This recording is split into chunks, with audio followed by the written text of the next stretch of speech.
চীনের গুয়াংজু শহরে বৃহত্তর চীন শাখা বিএনপি নেতাকর্মীদের আয়োজনে মহান বিজয় দিবস উদযাপিত হয়েছে। সোমবার স্থানীয় এক হোটেলে দিনব্যাপী বিজয় দিবসের আয়োজন করা হয়। চীন শাখা বিএনপি নেতা মাসুদ আহমেদের সভাপতিত্বে বিজয় দিবসের মাহাত্ম্য এবং আগামী দিনে দেশের উন্নয়নে করণীয় বিষয়ক আলোচনা সভা হয়। বক্তব্য রাখেন বৃহত্তর চীন শাখা বিএনপি নেতা হুসাইন মোহাম্মদ সাখাওয়াত, মাহবুব রশিদ, সাখাওয়াত হোসেন কানন, রুহুল আমিন ওয়ালিউল্লাহ, রাজশাহী বিশ্ববিদ্যালয়ের জিয়া রহমান হল শাখা ছাত্রদলের সাবেক সাধারণ সম্পাদক ও প্রবাসী সাংবাদিক এস.এম. আল আমিন, বিএনপি নেতা হাশেম, নাদিম, খুরশেদ আলম অপু, রাকিবুল ইসলাম প্রমুখ। শতাধিক চীন প্রবাসী বিএনপি নেতাকর্মী সমর্থকদের উপস্থিতিতে দিনব্যাপী আয়োজনে ব্যাডমিন্টন, বিলিয়ার্ড টুর্নামেন্ট অনুষ্ঠিত হয়। এছাড়াও রাফেল ড্র, সন্ধ্যায় সাংস্কৃতিক অনুষ্ঠান ও সবশেষে জমকালো বিজয় দিবস ডিনার পার্টির মাধ্যমে অনুষ্ঠানের সমাপ্তি হয়। ফ্রান্সের রাজধানী প্যারিসে মহান বিজয় দিবস 2024 উদযাপন করেছে বাংলাদেশ দূতাবাস। ফ্রান্স থেকে বাদল পাল জানান, দিনের শুরুতে জাতীয় পতাকা উত্তোলনের পর অনুষ্ঠানের শুরুতে প্রথমে পবিত্র কোরআন থেকে পাঠ করা হয়। এরপর মহান বিজয় দিবস উপলক্ষে জাতীয় সঙ্গীত পরিবেশন করা হয়। অনুষ্ঠানে রাষ্ট্রপতি, প্রধান উপদেষ্টা ও পররাষ্ট্র উপদেষ্টার বাণী পাঠ করা হয় এবং মহান মুক্তিযুদ্ধ, জুলাই আগস্ট অভ্যুত্থানের উপর তথ্য সম্প্রচার মন্ত্রণালয় কর্তৃক নির্মিত প্রামাণ্যচিত্র আধার পেরিয়ে প্রদর্শন করা হয়। পরে রাষ্ট্রদূত খন্দকার এম.এ. তালহা বক্তব্য রাখেন। উপস্থিত অতিথিরা নতুন বাংলাদেশ নিয়ে তাদের চাওয়া কি এই বিষয়ে তাদের মতামত ব্যক্ত করেন।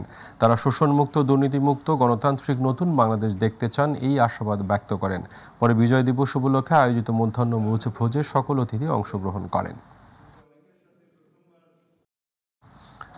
সৌদি আরবের রিয়াদে মহান বিজয় দিবস উদযাপিত হয়েছে। সৌদি আরব প্রতিনিধি আব্দুল হালিম নিহন জাহানান মহান বিজয় দিবস উপলক্ষে আলোচনা সভায় বিজয়ের চেতনায় উদ্বুদ্ধ হয়ে সকল প্রবাসীদের ঐক্যবদ্ধ হয়ে দেশ বিনির্মাণ ও দেশের অর্থনীতিকে আরও শক্তিশালী করতে সক্রিয় ভূমিকা রাখতে আহ্বান জানিয়েছেন বাংলাদেশ দূতাবাসের chargé d'affaires SM. Rakibullah. সকালে দূতাবাস প্রাঙ্গণে জাতীয় পতাকা উত্তোলন করেন chargé d'affaires SM. Rakibullah. এ সময় দূতাবাসের কর্মকর্তাগণ ও রিয়াদস্থ প্রবাসী বাংলাদেশিরা উপস্থিত ছিলেন। এরপর দূতাবাসে স্থাপিত অস্থায়ী স্মৃতিসৌধে ফুল দিয়ে শহীদদের প্রতি শ্রদ্ধা নিবেদন করা হয়। বাংলাদেশ কমিউনিটির বিভিন্ন সংগঠনও ফুল দিয়ে অস্থায়ী স্মৃতিসৌধে শ্রদ্ধা নিবেদন করেন।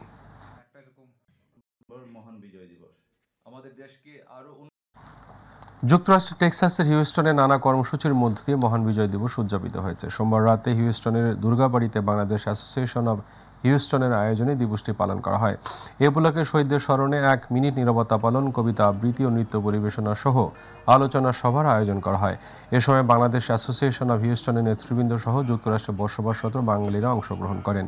অনুষ্ঠানস্থলে বাঙালি ঐতিহ্যকে ধারণ করে নানা পণ্যের পসরা সাজিয়ে বসেন প্রবাসী বাঙালিরা।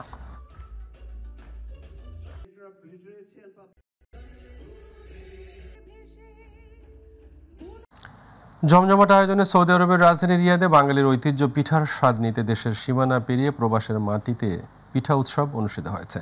মরুর বুকে বাংলার ঐতিহ্য ঘিরে এমন আয়োজনে দেখা গেছে প্রবাসীদের বাড়তি আনন্দ। সাদেক আহমেদকে সাথে নিয়ে বিস্তারিত জানাচ্ছেন প্রতিনিধি আব্দুল হালিম নিহন। শীত আসলেই পিঠা পায়ে সাধারণত শীতকালের অত্যন্ত মুখরোচক খাবার হিসাবে বাঙালি সমাজে পরিচিত। আর এই পরিচিতিকে প্রবাসের মাটিতে আরও ভালো করে তুলে ধরতে রিয়াদে 17টি পরিবারের অংশগ্রহণে দেশীয় ঐতিহ্য ও সংস্কৃতির এক অপূর্ব সমারোহ ঘটে। প্রতিটি পরিবার তাদের পছন্দের দেশীয় পিঠা নিয়ে অংশ নেন এই আয়োজনে। পাশাপাশি এই আয়োজনকে ঘিরে আমন্ত্রণ করা হয় অন্যান্যদেরও। আলহামদুলিল্লাহ, আমাদের এখানে 26 প্রকারের পিঠা চলে আসছে। এটা আসলে অনেক সুন্দর একটা আয়োজন ছিল। প্রবাসে থেকেও দেশের স্বাদ, দেশের পিঠা, আসলে আমরা বাস্তবতা যেটা দেশের এত সুন্দর একটা পিঠার আয়োজন আমরা আসলে কখনো দেখিনি সৌদি আরবে। আলহামদুলিল্লাহ, আমার কাছে অত্যন্ত ভালো লাগছে। যারা আসছে সবার কাছে ইনশাআল্লাহ খুব সুন্দর লাগতেছে, ভালো লাগতেছে, সত্যি মনোমুগ্ধকর। আমি আজকে এখানে উপস্থিত হতে পেরে বাংলাদেশের যে একটা কালচার আমি এখানে অনুভব করতে পারতেছি। এদিকে পিঠা উৎসবে প্রধান অতিথি ছিলেন শেখ আব্দুল আলিম মেহেদি এবং সভাপতি মুফতি জহিরুল ইসলাম। শাহাদাত আল মাহাদির উপস্থাপনায় নাশিদ পরিবেশন করেন মাসুদ বিন মাহবুব ও শাহাদাত ফয়েজি। উৎসাহিত হলো, আনন্দিত হলো, তারা আমাদের সঙ্গে আনন্দ ভাগ করতে পারলো, আমরাও তাদের সঙ্গে আনন্দ ভাগ করতে পারলাম। আল্লাহ পাক আমাদেরকে এই বিষয়ে তৌফিক দিয়েছেন, আগামীতে আরো বড় পরিসরে করার তৌফিক দান করুন। অন্যদিকে পিঠা উৎসবে ছিল আগত অতিথিদের জন্য বিশেষ কিছু আকর্ষণ, যার মধ্যে ইসলামী সাংস্কৃতিক অনুষ্ঠান, কুইজ প্রতিযোগিতা এবং শিশুদের ক্রীড়া প্রতিযোগিতা ছিল অন্যতম। প্রতিযোগিতায় বিজয়ীদের জন্য ছিল নানা রকম পুরস্কারেরও ব্যবস্থা। মরুর বুকে এমন চমৎকার আয়োজনে উপস্থিত হতে পেরে আনন্দিত প্রবাসীরা। আব্দুল হালিম নিহন, মাই টিভি, সৌদি আরব।